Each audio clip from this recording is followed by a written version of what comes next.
Hello dear students, welcome in ASC starter.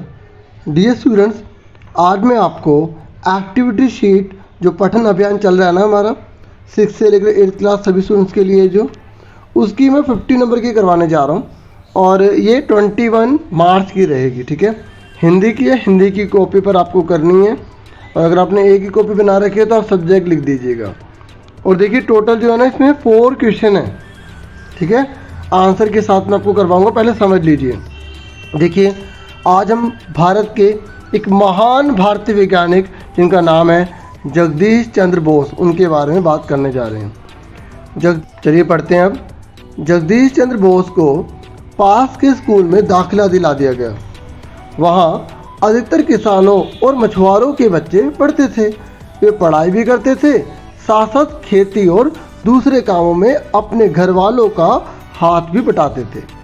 उन बच्चों के साथ रहकर बोस ने जीवन की वास्तविक शिक्षा को अपनाया, मतलब रियल एजुकेशन क्या होती है वो उन्होंने सीखी। वहीं उन्हें शारीरिक श्रम करने की प्रेरणा भी मिली कि भाई हमें फिजिकली अपने को स्ट्रॉन्ग भी करना चाहिए। सबको समान समझने की भावना पैदा हुई कि हर कोई इक्वल है।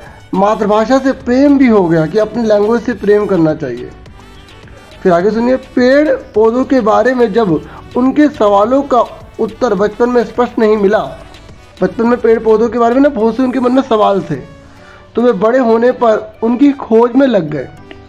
जैसे बचपन के प्रश्न, पता है कौन कौन से प्रश्न थे? बचपन के प्रश्न जैसे माँ पेड़ के पत्ते तोड़ने से क्यों रोकती थी, रात को पेड़ों के नीचे जाने से क्यों रोकती थी। सुन रहे मेरी बात? ये प्रश्न उन्हें सोचने पर मजबूर करते थे। बड़े होकर उन्हें अपने इन सारे सवालों के उत्तर मिल गए। ठीक है, उन्होंने वैज्ञानिक रूप से यह साबित किया कि पेड़ पौधों में भी भावनाएं होती हैं, वे भी इंसानों की तरह दुख और सुख को महसूस कर सकते हैं। अपनी जिज्ञासु प्रवृत्ति के कारण आगे चलकर उन्होंने अपनी खोजों से पूरे संसार को चकित कर दिया। इसके साथ ही वे पहले ऐसे वैज्ञानिक थे जिन्होंने रेडियो और माइक्रोवेव तरंगों के बारे में पूरी दुनिया को बताया। और जिस समय देश में विज्ञान से संबंधित खोजें नहीं के बराबर होती थी, उस समय बहुमुखी प्रतिभा के धनी जगदीश चंद्र बोस ने अपनी महान खोजों का लोहा मतलब होता है अपनी शक्ति पूरी दिखाई। ठीक है, पूरी दुनिया को दिखा दे कि भारत के जो व्यक्ति उनमें भी दिमाग है, बुद्धि है और दम है, उनमें पूरी दुनिया में मनवाया था। पूरा नाम हो गया उनका पूरी दुनिया में।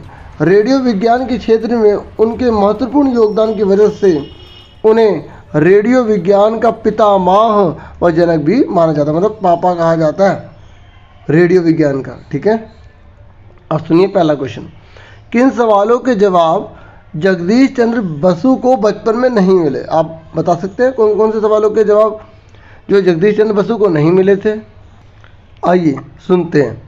बचपन के प्रश्न जैसे माँ पेड़ के पत्ते तोड़ने से क्यों रोकती थी, रात को पेड़ों के नीचे जाने क्यों रोकती थी, यहाँ पर से लिख लीजिएगा इसके आगे। ठीक है, जाने से क्यों रोकती थी। उन्हें अपने इन सारे सवालों के उत्तर नहीं मिले। ठीक है, अब दूसरा क्वेश्चन देखिए। दूसरा है, जगदीश चंद्र बोस ने मानवता की भलाई और विकास के लिए कौन कौन से आविष्कार किए? जगदीश चंद्र बोस ने मानवता की भलाई और विकास के लिए उन्होंने वैज्ञानिक रूप से यह साबित किया कि पेड़ पौधों में भी भावनाएं होती हैं, वे भी इंसानों की तरह दुख और सुख को महसूस कर सकते हैं, तथा उन्होंने रेडियो और माइक्रोवेव तरंगों के आविष्कार किए। क्लियर हो गया आपको? अब हम अगला क्वेश्चन करते हैं। अच्छा बच्चों, जिन्होंने चैनल को सब्सक्राइब नहीं किया तो चैनल को सब्सक्राइब कर लेना। ठीक है, बेल आइकन को भी प्रेस करना। फटाफट देखते हैं थर्ड क्वेश्चन कौन सा है। देखिए थर्ड है, आपके मन में भी कुछ सवाल होंगे जिनके उत्तर संभवतः बचपन में आपको नहीं मिले होंगे। ऐसे किन्हीं 2 सवालों को लिखिए। जैसे सुनिए पहला, बचपन में मुझे ये नहीं पता था कि दिन रात क्यों होते हैं, क्या पृथ्वी गोल होती है। तो ऐसे बच्चों आपके मन में भी बहुत सारे सवाल हो सकते हैं जो बचपन में जिनके आंसर आपको नहीं पता होंगे। जैसे एक आपने बहुत सुना होगा कि जो पेंसिल है उसके जो छिलके हैं, ठीक है, उसको गर्म करो, दूध में डालो तो रबड़ बन जाती है ना। तो बाद में पता चला ऐसा होता ही नहीं होता, है ना। तो ऐसे बहुत सारे सवाल हो सकते हैं। तो आप कुछ भी बता सकते हैं जो भी आपके मन में है। ठीक है, सुन रहे मेरी बात? चलो अब आगे देखिए फोर्थ क्वेश्चन। देखिए फोर्थ है, जगदीश चंद्र बोस ने मानवता की भलाई और विकास के लिए अनेक आविष्कार किए। आप मानवता की भलाई और विकास के लिए क्या करना चाहोगे? ठीक है, क्या चाहेंगे आप? अपने विचार आपको लिखने हैं। जैसे मैं प्लास्टिक का प्रयोग कम से कम करूँगा, मैं पेड़ों को अधिक से अधिक लगाऊंगा ताकि पर्यावरण की समस्या दूर हो, मैं ऐसी चीज़ विकसित करने की कोशिश करूंगा जो गाड़ियों को चला सके और पेट्रोल की बचत कर सके। तो जो आपके मन में जो भी आता है ना, जो आप करना चाहते हैं, आप लिख सकते हैं अपनी मर्जी से। 2 पॉइंट लिखो, 1 पॉइंट लिखो, 3 पॉइंट लिखो, आपके ऊपर है। तो आज की ये वीडियो कंप्लीट हो गई है। तो डियर स्टूडेंट्स, आपसे फिर मिलेंगे नेक्स्ट वीडियो में। अपना पूरा ध्यान रखिए। Thank you for watching and listening carefully. Take care, dear students.